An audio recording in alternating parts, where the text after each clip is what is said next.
Just a few comments. Just a few comments about the practice before we go back into the practice that we were doing this morning, that is settling the mind in its natural state, as Alan Wallace calls it. So remember, in this Shamatha practice, the object that we are observing is the mind, plus any mental events that arise in the mind. Thoughts, emotions, memories, mental images, and so forth. So what we are doing, of course, is we are simply observing these mental events as they arise and pass, without following them, without trying to get rid of them, without trying to change anything. So again, in this practice, we're not trying to make the mind still. Whether the mind is still or there's lots of thoughts, equally okay. If there's a lot of thoughts, observe them. If there's no thoughts, observe that stillness. And very much recommended in this practice to have the eyes open. Again, the reasons are, one is with the eyes open, better clarity, less likely to drift off into the past and the future. Also, it starts to break down this false sense of duality, that there's a me in here and an independent world out there. So that's going to be helpful when we then later go into the Vipassana practice, that we're already starting to break down this false sense of duality.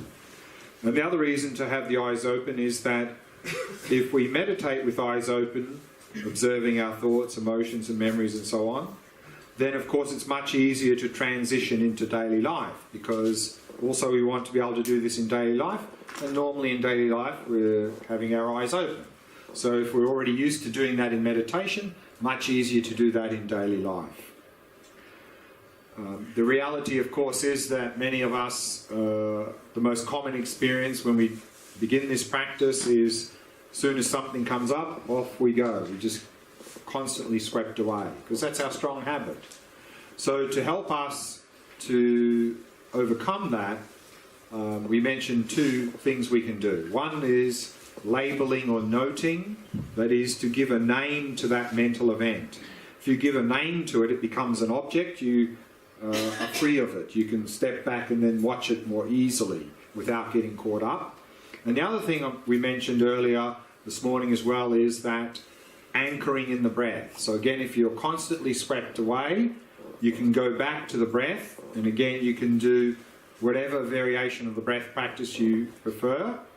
Go back into the breath, observing the breath, and once the mind is more stable, then a little bit in the corner of your mind, start observing the mind, the thoughts and emotions and so forth, while mainly holding onto the breath.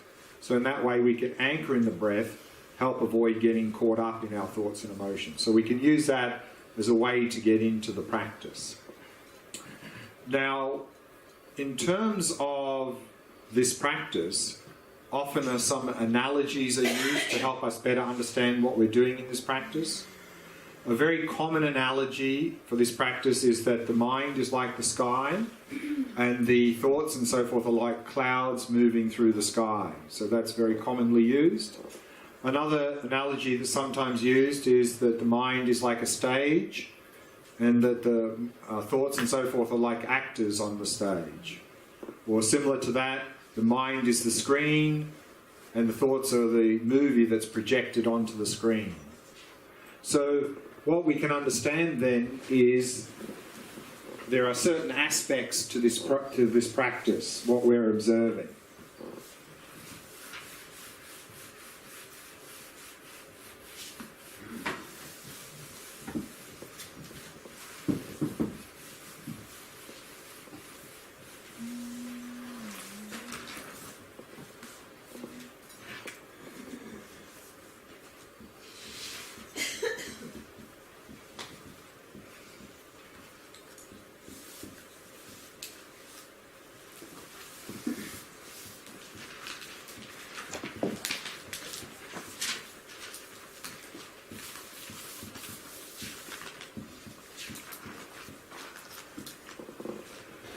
So we have what's called the background, which is the space of the mind.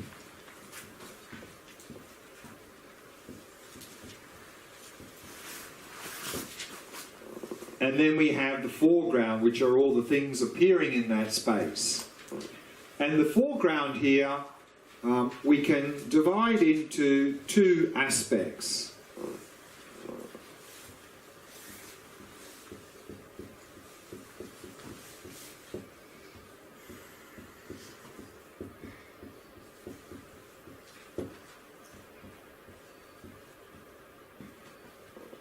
We can talk about mental events that are more objective in nature, and that is things like thoughts, memories, mental images, and so forth. They are more objective in nature. And then we can talk about mental events that are more subjective in nature, things like emotions, moods, desires, and so forth. And the reason we split that into two like that is that often when we observe the mind, these we don't notice so easily because they're so close to us. For example, we're observing the mind and we don't really see anything and we're getting frustrated. But we don't notice that frustration because it's close to us, because it's more subjective in nature, more sticky. So what I'd like to do in this practice is to, again, observe the mind and whatever's arising, and we'll start by observing the more objective mental events. Again, things like thoughts, mental images, memories, and so forth. And then we'll deliberately switch to observing the more subjective mental events. Things like, again, emotions, moods, desires, mental afflictions that are arising in our mind, and so forth. Just to consciously pay attention to them, because often we miss them because they're so close to us. And then, of course, the third aspect is the space of the mind, meaning if nothing is appearing, then we simply observe that space, observe that stillness. Okay? So let's do that practice, and then plenty of time for some questions after the practice. Is it possible to invite actively subjective thoughts? Is it possible at all? Sure, we can provoke some, or we can think of some, like for example a desire. We can generate some sort of desire for something.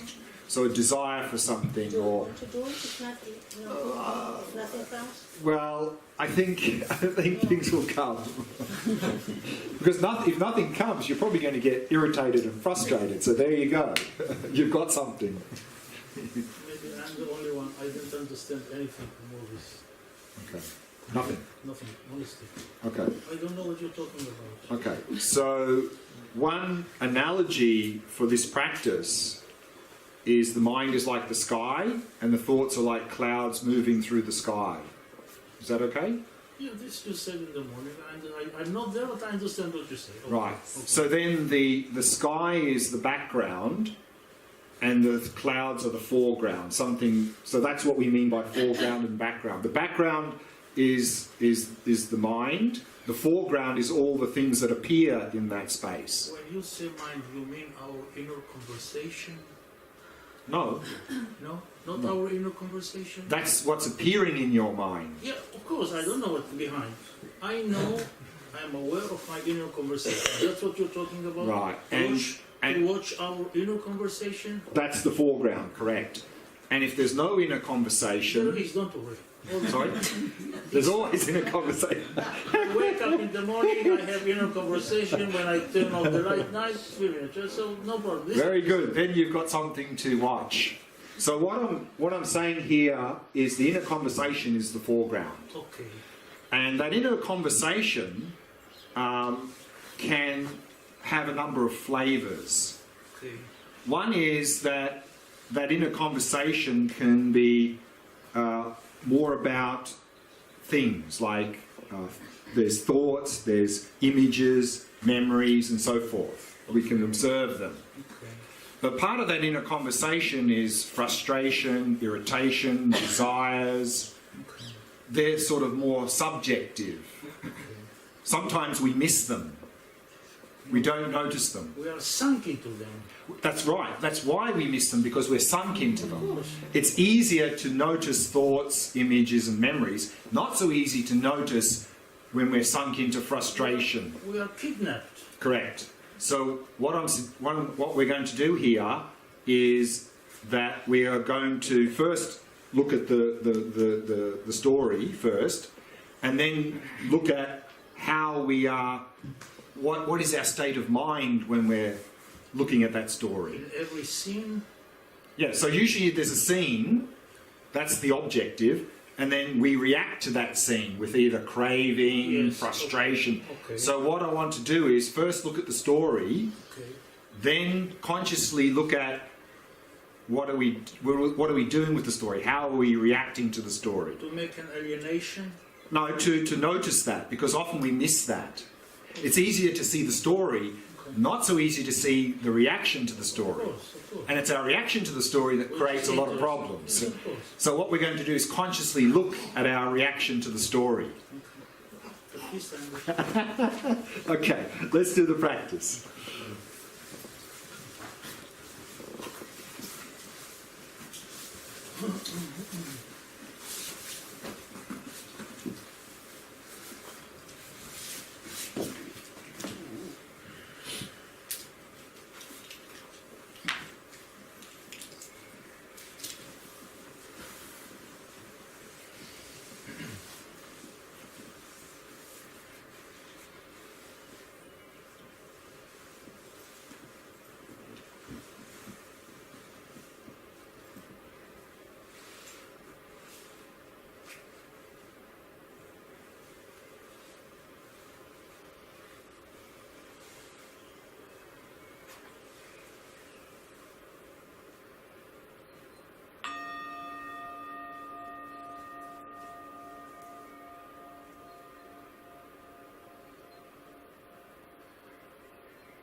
We begin by preparing the body,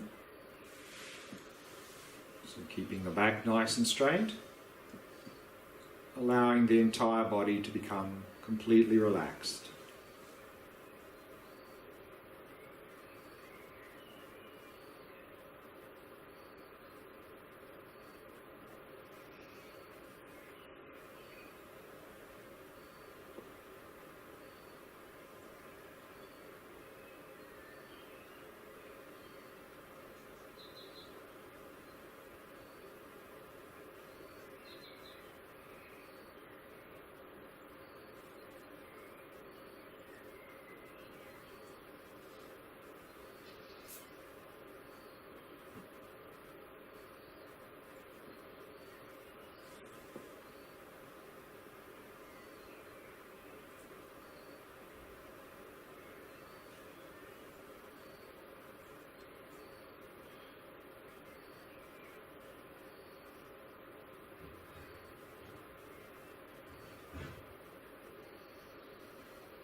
And preparing the mind,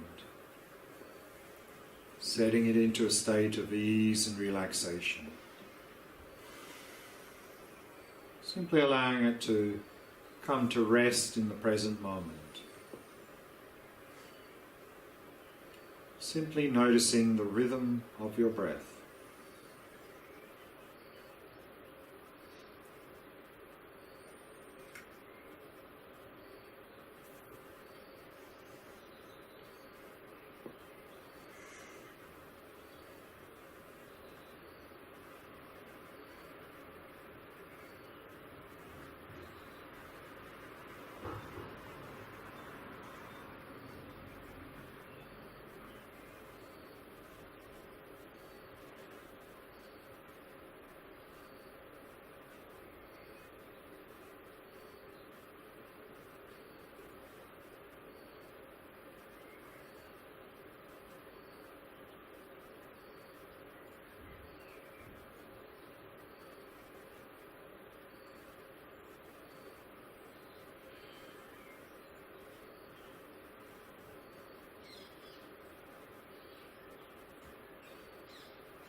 Now allowing the eyes to be at least partially open, resting your gaze in the space in front of you.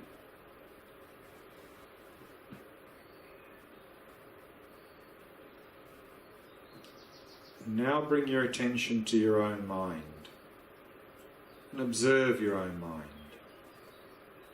and whatever is arising in the space of your mind.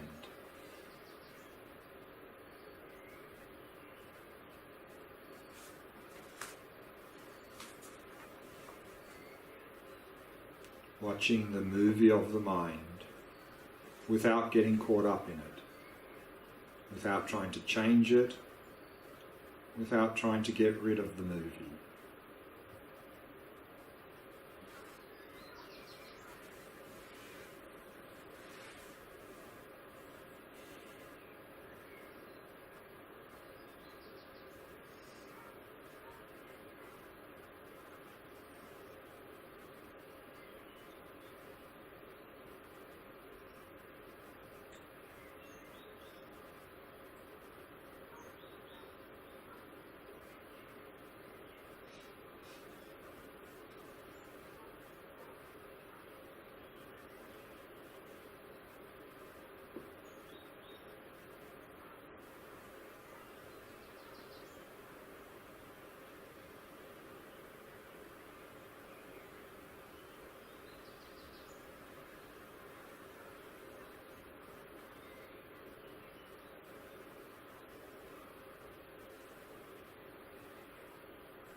If you find that you're constantly getting caught up in the movie of the mind, getting carried away, then if you find it helpful, you might like to introduce a bit of labeling or noting, or even perhaps anchoring yourself in the breath if you find that helpful.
Now, instead of watching the movie of the mind, simply observe your reaction to the movie of the mind.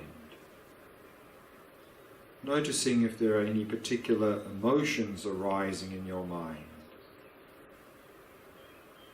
any desires, craving, aversion, frustration.